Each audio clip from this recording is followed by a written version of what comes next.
I hope you guys can hear me right now. Yeah, I'm just doing some mic check, and we are waiting for our dear guest to join us. So while we are waiting for you, Archana,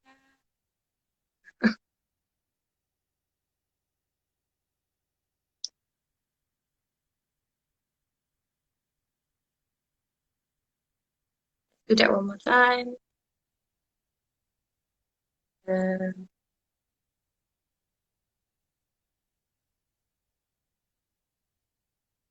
let's do that one more time.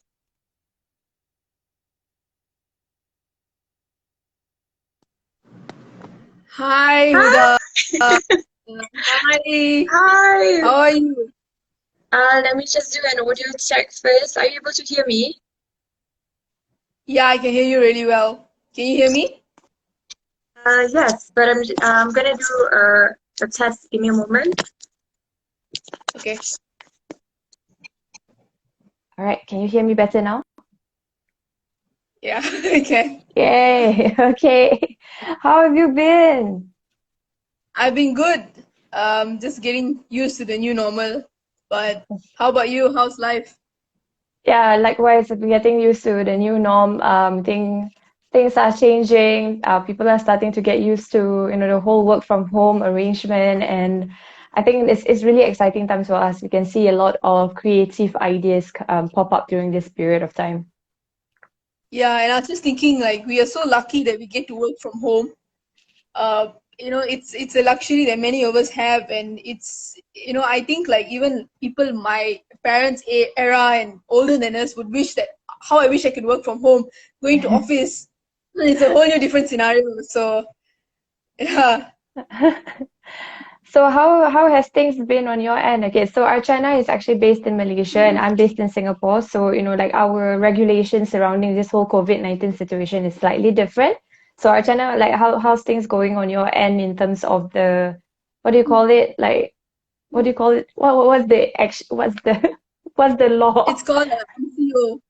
It's Yes, called what does it mean? MCO, Movement Constriction Order. So Yeah. right now, the government in Malaysia has released this order called RMCO, which is rehabilitation. So it's in order for Malaysia to go back to its state where the economy was thriving or try to fix the economy. So things are much relaxed now. We're allowed to go out. We're allowed to have functions, but lesser than 200 people, and restaurants are open. So things are much better now. It's just that a lot of SOPs and protocols to be followed. So how's All right. the Okay. circuit breaker for you? Our circuit breaker has just ended, so we've left the circuit breaker in phase two. So this is like the final phase of them all. Shops and we can now eat out, but in small groups. Then we can also have family functions, also in small numbers. But I think the most exciting thing of all is the fact that weddings can take place right now. I think that is the one that a lot of people were doubting or like thinking, what should we do? Should we postpone our wedding and things like that? So it's nice to see that life is starting to get back in order. And most companies have returned back to their offices. Some larger companies are, of course, they are encouraged to keep their numbers low. So that is like what's going on right now. Yeah. All right, I'm just gonna say hi to everyone that's here. Hi, Muni Jamila, Min Ihsan, thanks for your smileys. Now we've got also Esther, thanks for joining us. Vazantra, thanks for joining us. Justine, thanks so much for joining us. I hope you guys you'll be able to enjoy this conversation that I'm having with Archana where we talk about youth empowerment. So Archana, how's this whole idea of youth empowerment? You have a really strong portfolio. Like, how did that happen? Actually, it was so back in school. I wasn't the kind of girl that would like to do things. I was just like in school for me, it was just to study and pass. So I didn't do much things that I kind of regret until today. So looking back at that, when I joined college, I told myself I'm not going to live the kind of life I had back in school. in school I was very to myself. I just wanted to get A's. I didn't bother about anything else. But in college I told myself I will do things that will not only make me learn things but also to give back to society. And that was the most important thing for me that time. So I actually didn't think much about it until I came across a conference called the MUN conference. I don't know if you or any of the viewers know. It's basically the Model United Nations conference. It's a mock conference of just a model of the United Nations conferences that are done. So I went for it for my first MUN conference in 2014, if I'm not mistaken, and I just felt so alive because this conference not only allowed people to talk about the current issues, but for youth to be able to articulate their thoughts and give back what they think is needed for their country. I felt that was something so unique, something that I never experienced in my life. I mean, coming from Sraman, which is a very small town in Malaysia, it's not something that people would normally do. So when that happened to me, I felt that I needed to do things that are beyond my classroom, beyond my studies. And that's when I got involved with and anything and everything that I thought would give me the chance to give back to society. So I think from there, I went to debating, I went to public speaking, I went into the oddest of things. I went into modeling, I did like advertising, I did so many things. And that I felt was my way of youth empowerment because I think this happens in Singapore as well.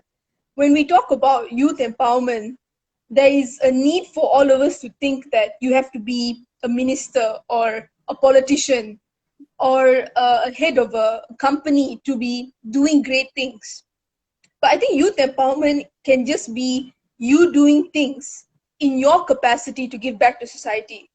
So Mhm. you could be a student in a college and during your free time you volunteer in an orphanage, or you're like what you exactly what you do, the amazing work that you do and give back to society doing this amazing Instagram live. I think this itself can be seen as a youth empowerment initiative. So for me, I think I just grew up to realize that I want to do things that leave a bigger impact in my life, in everyone else's life, in the world as we see it. So yeah, that's how I just got about all these things. That's such a lovely story. You know, when you talk about youth empowerment, like I think the normal thing, like what you mentioned, a lot of times people think that the concept of youth empowerment is just merely you've got to be leaders. You know, you've got to take responsibilities at your society, at your community, at work, and things like that. But I think it's so much more than that, and you've just pointed it out quite clearly as well. So what do you do, you know, at work, and how does that like? Do you feel that, you know, your responsibilities at work empowers more youth to be just like you? um I hope they don't become just like me. But I just feel that I think when I was 19 or 20, I realized that youths these days don't really want to do things other than what they're required of. You know, when I was in law school, my friends would tell me that, Archana, why are you doing all these things? Why? Why? Why would you do such? Just study and get your A's. And I understand where they're coming from because for them, what was more important was just their studies and nothing else. But for me, I felt there was a need for me to do, like I said something earlier, that it's something bigger, something more impactful than what I have done. Mm-hmm. So that's how I realized that I needed to move into other things.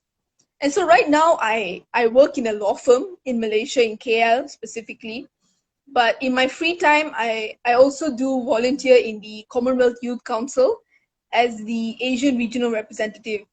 So basically, my job is to handle all projects in Asia that fall under the Commonwealth Charter. There can be conferences, projects, events, roundtable discussions, so various of things. And I work with a dynamic team from all over Asia, many people from India, Indonesia, Singapore, and everywhere else. So my duty is just to make sure that people get to meet other people, which I think is one of the stepping foundations for people to feel empowered and be empowered. So, I mean, it can be as simple as going for a conference and meeting someone, and that person empowers you to do greater things in life, gives you opportunities, gives you advice, becomes your mentor. So that's basically what I do under the Commonwealth Youth Council, and it's been great so far. I think I've been with it for over, I think 4 years now, or five. Mm. I think no, 4 years. So it's been an amazing journey, and through these conferences, I even met you, Huda, through these Yeah. conferences. So, yeah, I mean, like, you can imagine how these kind of things really change your life and gives you all these amazing kind of friends. Definitely. Archana and I, oops, I got excited there.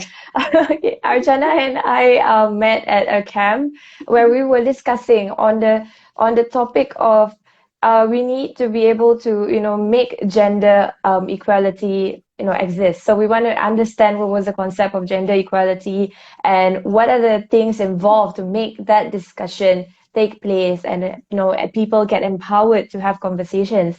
I mean, that was actually like I would say, it sort of pushed me to be more present with Fempreneur Secrets as well, because likewise, like how I met Archana, in that conference, in that discussion, in that roundtable discussions, I saw so much things that I guess, in a way that in Singapore we are like so comfortable in our own bubble. We live in a city state, but we don't see the problems that the whole of Southeast Asia may encounter, especially in the villages and all that. So, coming to this point, Archana, what do you feel would be something that can benefit or can help employers, fempreneurs like who's listening right now? How can they become, better leaders so that they can continue to empower the youth that they hire or even themselves? I think the first step comes from understanding what are your potentials. Like, I think people get so excited for small of things, and they would like to become someone else in order to receive that same recognition. So for example, if I'm your friend and I'm like, oh my god, Huda's doing these amazing things. Oh my god, she's so amazing, she's so successful. I want to be like her. And I end up doing everything that you do, may not necessarily be good, because again, you have your own potentials and your strengths. I have my own. So I Mhm. think the first step in doing anything related to empowerment is to understand what are your strengths, what makes you different, what makes you unique. And from there, I think you can easily build that path for yourself. Just like how, okay, for example, Huda, I think of Huda, I'm like, wow, she's such an amazing person. She's a great entrepreneur. I want to Mhm. be like her. And then I drop everything and become an entrepreneur. It may not be something that I would want to do, but because I want to receive the recognition that Huda gets, so I end up doing that. And that's something I see a lot of people end up doing, because they keep looking at others and feel that, oh, I want to be like him, I want to be like her, and they end up doing all these things which are just not them.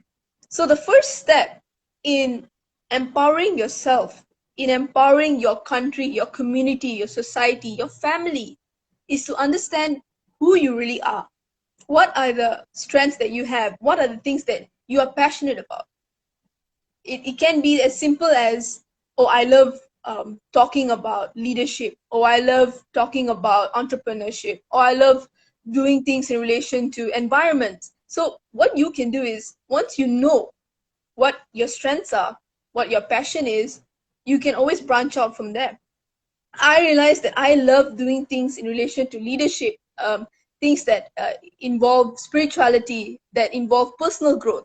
So those kind of things became my identity, and I worked on it. So before you do anything, I think it's very important for you to just introspect and think about yourself.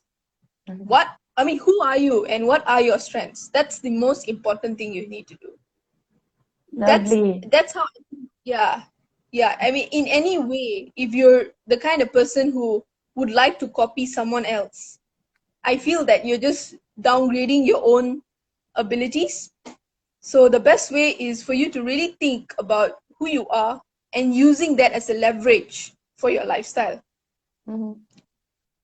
So how can youths or even the fanpreneurs who are watching right now, how can they figure out themselves, or how can they identify with that concept or the notion that you have just mentioned about being true to yourself? How can they do that? I think it's a very long process. Even I am sometimes figuring out and realizing things about myself. Like, oh, okay, I don't like this. I think it's a lifelong process. I can't tell you definitely that, oh, by the age of 18 you need to have everything figured out. That's just a myth. You just have to take a day as it comes and look at that each day and figure out what you plan to do with that day. So some days, like in all honesty with us, some days I think, oh my god, I'm going to be the best lawyer in Malaysia. Oh, the best. And then the next day I'm just like, oh, maybe I should just join another company. Maybe I should do singing. Maybe I'll be good as a singer. So there are just days where I doubt myself, and there are Mm-hmm. days where I'm sure so many people, even you, doubt yourselves. So it's okay, but I think it's very important for you to just rethink and reanalyze what you are on that day. So you don't necessarily have to be that you don't necessarily have to have that feeling that I need to be a great lawyer for the rest of your life. You don't. Sometimes you just end up venturing into different things and you realize that, oh, this is what I'm meant to do. So Mm-hmm. I think for people to know themselves, it's just a trial and error kind of concept. Mm-hmm. Just jump into something and realize that you don't like it, and that from there, that's how you find out so many things about yourself. I did debating when I was 18 years old, 19 years old, and I realized that I don't quite like it.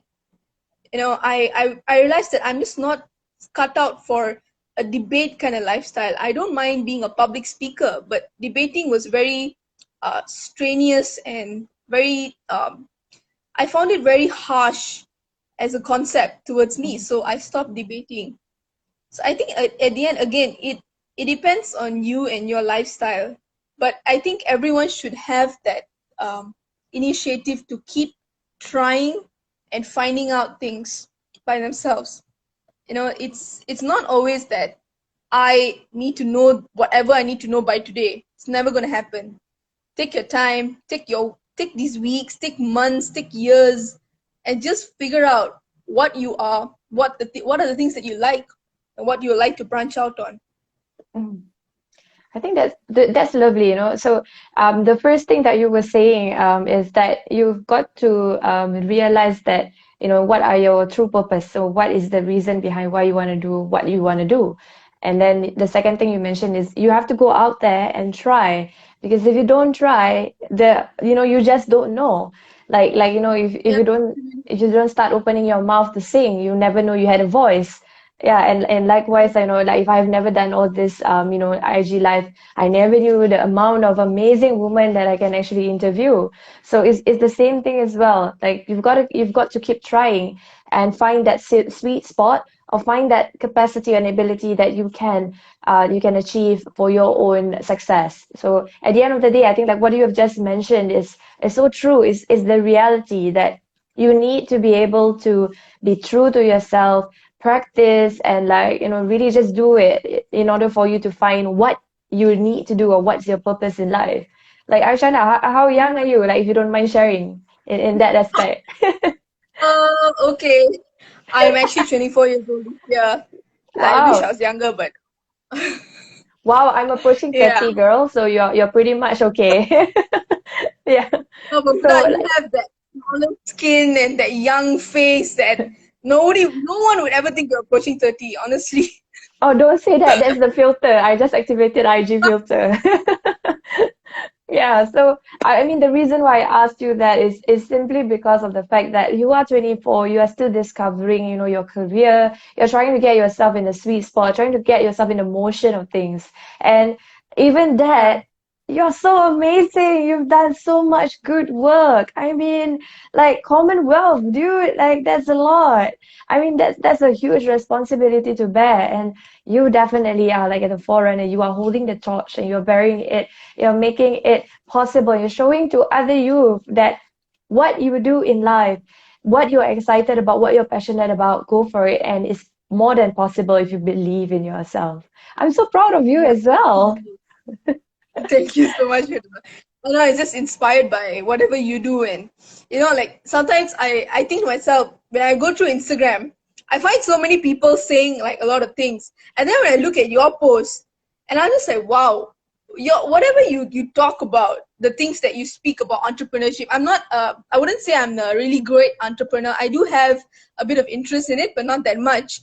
But whenever I hear you or I see whatever you've written, I'm just like, wow, it's so nice to hear someone within the age range as me think about great ideas, and it's very rare to see people trying to do these kind of things. It's very rare to see people do amazing work in what they're passionate about. Like even for you, I think you've done so well in whatever you're passionate about, while Thank people out there are just trying their best to survive, do a 8 to 5 job, or for a salary that doesn't quite satisfy them. So I get a lot of inspiration from you, Huda, and Oh, also that's your it. flawless skin. So you have to Hey, tell stop all of it. us the secret. This is the IG filter, so that's the secret. Okay. It's the Okay. IG filter. Come, let me show you my face without. See? It's nothing. It's normal. So it's the IG filter, guys. So now I'm back. The Like moral this is of the the story, flawless skin. always use IG filter whenever you're whenever you're Yes. talking. When I'm live, this is what I do. So that's the trick and that's the secret. Okay, so I actually have a question for you. Now, you are 24 years old, so you are quite young, and you are talking about the concept and the motion and the notion of youth empowerment. So, when it comes to being involved in a job, in a position, or even starting your own business, what are some of the things that you feel like employers should look out for in their staff? Yeah. I think people these days generally, if you're quite young and you're starting your own business, as an employer, I think people are moving away from the conventional concept of, I just want people to be a yes man. There's no more that concept, like we're talking about maybe my parents' era, our parents, grandparents. They just used to work, and the motto is always please your boss, make sure your boss is happy. So I think employment now, employers especially are looking into how they can use their employees, not for their benefit, but for the benefit of the company or whatever purpose that they're striving for. So I think people are moving into that kind of thinking and that kind of way of life, because before this is always about, I want to hire you to do work that I don't want to do. But now it's, I want to hire you to tell me what can be done for the company. I remember watching this really good documentary of a year back or so. I don't quite remember, but I remember the guy was saying that I don't hire people to do a job that I'm lazy to do. I hire people to tell me what is the best way of getting the job done. Because at the end, it's about using their expertise. So I think employers in general, I think we're moving towards a very good way of thinking. Although that being said, there are a few employers who are still quite conventional. But generally, in the large scale of majority, I think people are trying to understand that when you hire someone, you're not using them as a robot, but you're rather using their knowledge and their expertise in whatever you're striving for. So as youths, I think you have to install leadership qualities in your life. And that is something I always keep telling my friends. And I'm a big advocate for leadership, because for me, leadership is not something that is needed of politicians or managing directors or CEOs. It's not really. Leadership is as simple as taking charge of your life. So if you have a working environment and suppose you don't quite like your boss, you need to re-evaluate what are you doing in that company. Take control of your life. Okay, for example, if you're like, oh, I love my company, I love what I do, I just kind of hate my boss. Then I think what's the most important thing is for you to take control of what you can change and forget about the things that you can't. Mm-hmm. So generally, I think the youths these days are going into a very good direction, in the sense that people are moving on into different ways of lifestyles and different companies I recently saw an advertisement here in Malaysia where this guy is having a company on doing, if I'm not mistaken, um, it's drive-through Dobby or something. So it's basically like you don't wash your clothes, you call this guy, he comes to your house, he picks your clothes, he washes it for you, he irons it for you, he comes and delivers it back. So it's a very good concept because I mean I didn't think of that. So I just feel that youth's moving into a very good direction in Malaysia, and I think in Asia in general as well.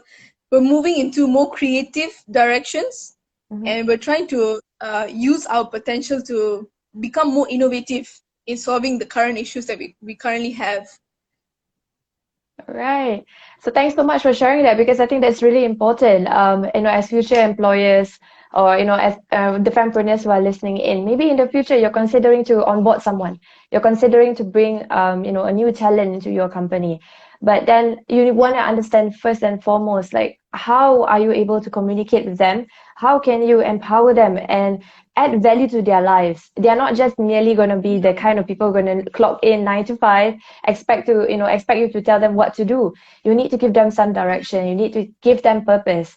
Like, I believe that every single entrepreneur, fempreneurs especially, when you become a leader, when you become a boss, I don't like the term boss, but when you become a leader of your company, you become a CEO and all that, you've got to make sure that the as much as your staff is giving value to you with their time in exchange for their time, you need to also give back value to them, like help them with their Yeah, personal development, help them become better, and also find out what are their strengths and work on that. It's really interesting because I've got a team in my company. I've got a video content company, and I've also got this Vampreneur Secrets. So my team are all under 25, and every single time when I actually hire them, I will ask them one true question. I don't look at their portfolio and I don't look merely at their resume. I will ask them, what are you most passionate about?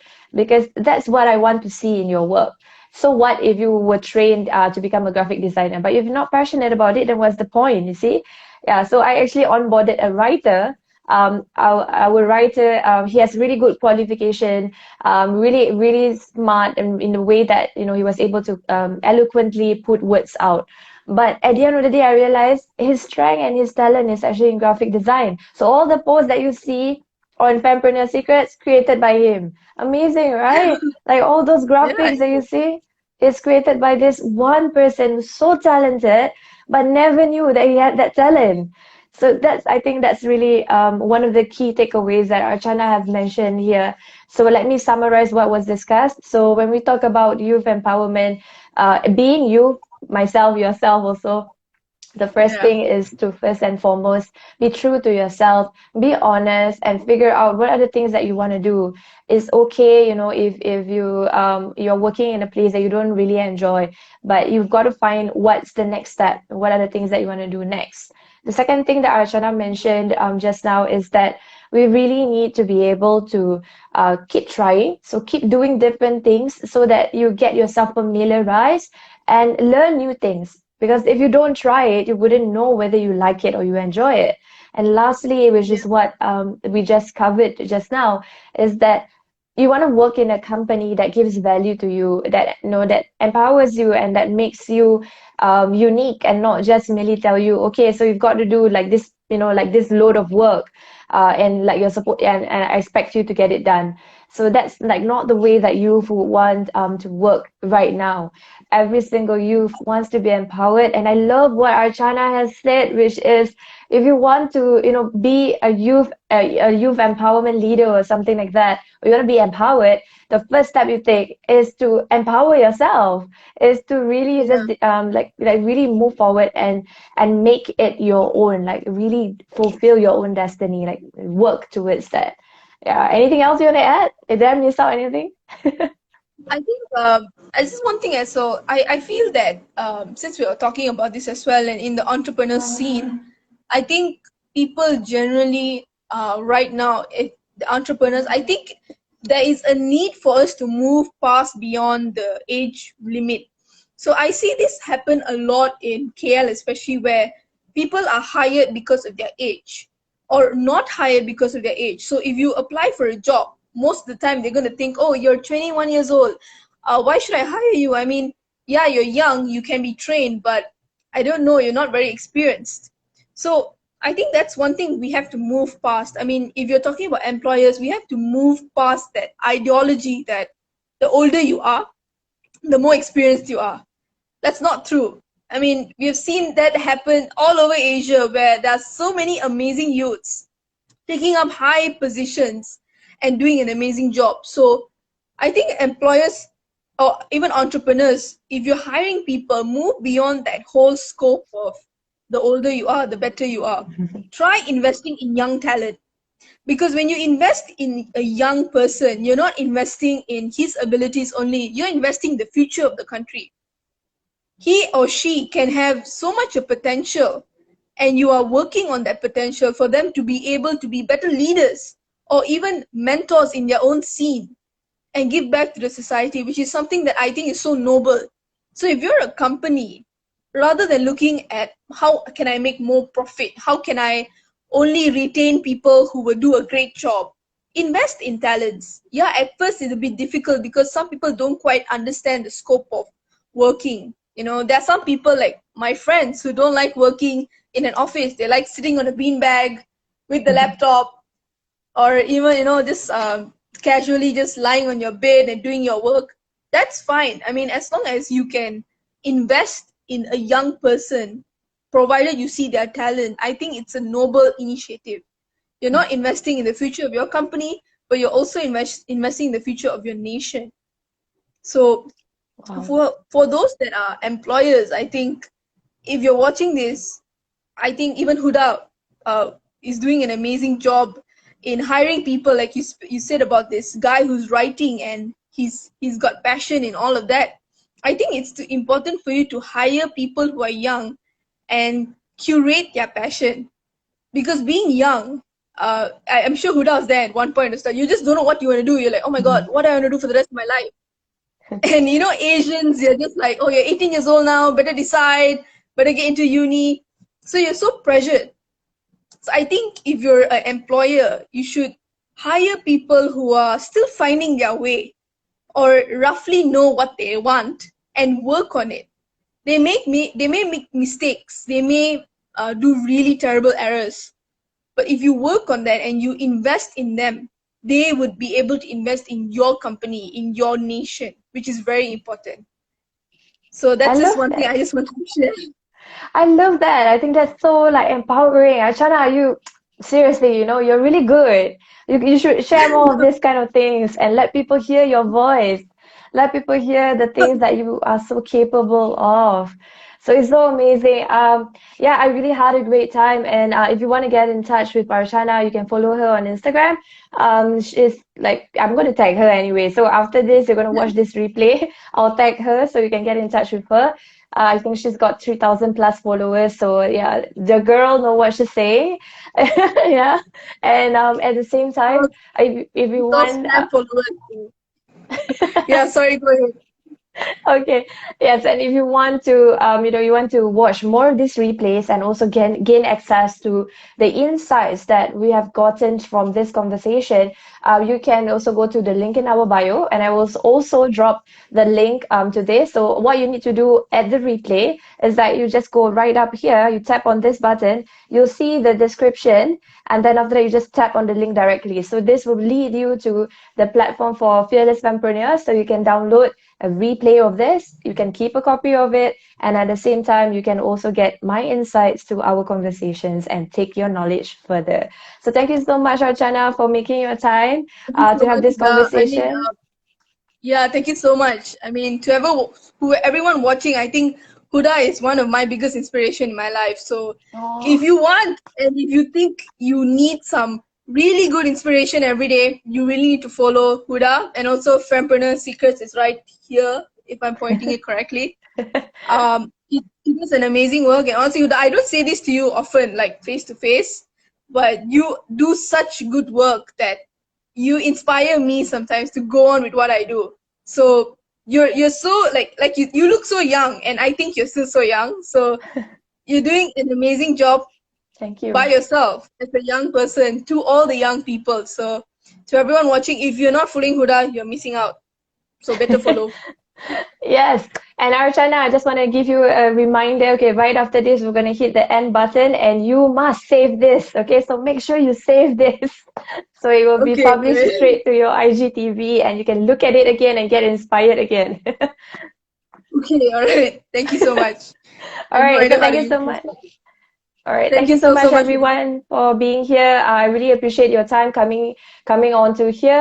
Lots of fans coming from Archana's side. So like, yes, definitely. I think everyone's watching here because of Archana. So like, yay.